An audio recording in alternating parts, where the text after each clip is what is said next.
Hello friends of the beautiful game. At the outset, prior to continuing with our journey of soccer stories, let us place on record our sincere thanks for all those who have supported us through the last 2 months. Our attempt so far has been to bring before you several historical facets of the game which came into being 1872. Naturally, as we continue with our countdown to the 2022 World Cup in Qatar between November 20 to December 18, it evidently is time to shift gears. As part of this, what we are planning is bringing before you is a whole gamut of stories relating to the 22nd edition of the tournament, focusing mainly on the participating teams and players who will figure in this exciting jamboree. And of course, sidelights too. Hope you will continue to support our young YouTube channel Striking Seconds, watch the different episodes, mark your likes and comments and share it with your friends and relatives. If by any chance you are watching us for the first time, please do not forget to subscribe and share besides posting your likes and comments.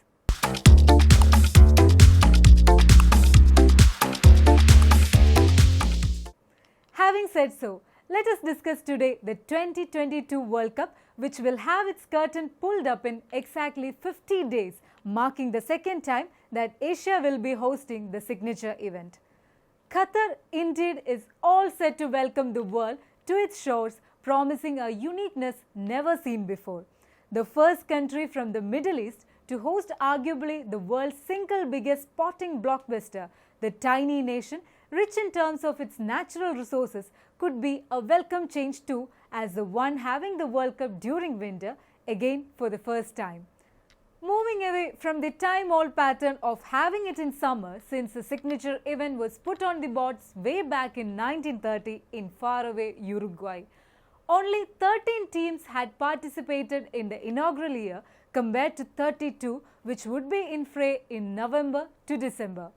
For sure, for the last time too, as FIFA has already signaled that 48 slots would be available from 2026 to be hosted by 3 countries, the United States, Mexico and Canada. True that there was a terrible spat over the choice of Qatar as a venue in 2010, what with it leading to a monstrous shake-up within FIFA, resulting in the ban of then FIFA President Joseph S. Blatter and the UEFA President, the legendary Michael Platini. The tremors caused by it can still be felt even now across the footballing world, though it is time to move away from such stirred-up controversies.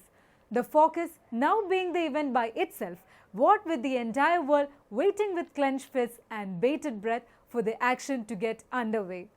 With the wheat having been separated from the chaff through the qualification process, through almost 3 years and 865 matches, which saw a record 2,424 goals being scored and a little more than 89 million in attendance. This despite the fact that the qualifiers were rudely interrupted by the pandemic that had its effect as matches in all the 6 confederations had to be postponed repeatedly.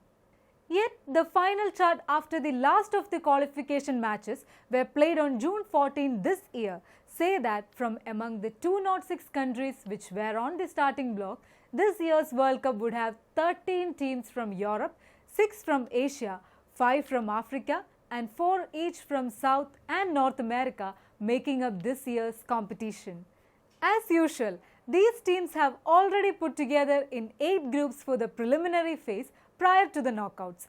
The tournament actually was to be inaugurated on November 21st, but this has been moved back by a day to facilitate the host Qatar play the first match of the tournament. In tune with the precedent set in 2006 when the host country was given the privilege to play the first match of the championships. Qatar, in truth, was to play on November 21st, but its match against Ecuador in Group A was to be preceded by 2 other matches. Whether it was by design or not, FIFA rectified its mistake with 100 days remaining. In the normal case, the tournament should have been run for a full month, but here again a change was signalled early itself as the local officials had preferred to have the final on December 18, marking Qatar's National Day. A slew of records for sure is also likely to be set in the tournament. Away from the teams and players, Qatar 2022 has already set a new benchmark, marking a definite shift in terms of refereeing. Until now, a male domain. This year's tournament will have for the first time a set of women referees. 3 referees and an equal number of assistant referees already appointed by FIFA will make their bow in the World Cup for the first time. But beyond that, what the world and the fans of the game would be otherwise looking forward with keenness is the performances of the top tier of players, including the mercurial Lionel Messi, the workhorse in Cristiano Ronaldo, and immensely gifted Neymar. And whom among them will have the last laugh? Besides, there is also anxiety brewing up on whether the second string of Harry Kane, Kylian Mbappe, Luka Modric and Eden Hazard will be able to showcase their skills in the expected fashion at the ultimate temple of the game, where several others would be taking their first steps to international acclaim and stardom. It is only true that the world will be divided within the next few weeks, discussing the prospects of the teams in the fray, resulting in animated debate on which team would get to the summit on December 18, utilizing the best of the facilities that would be made available by Qatar. We shall take you through all this and more step by step, discussing the preliminary phase team by team, the key players, statistics besides providing with the insights of the strengths and weaknesses of each side. So stay tuned. And before I bid goodbye for the day, let me remind everyone to like, share and subscribe Striking Seconds and help its earnest effort to provide you with even the minute details of the World Cup, an event which we have come to love over the years. Al Rila is ready to rock and roll, and together with you, so are we. Hasta la vista.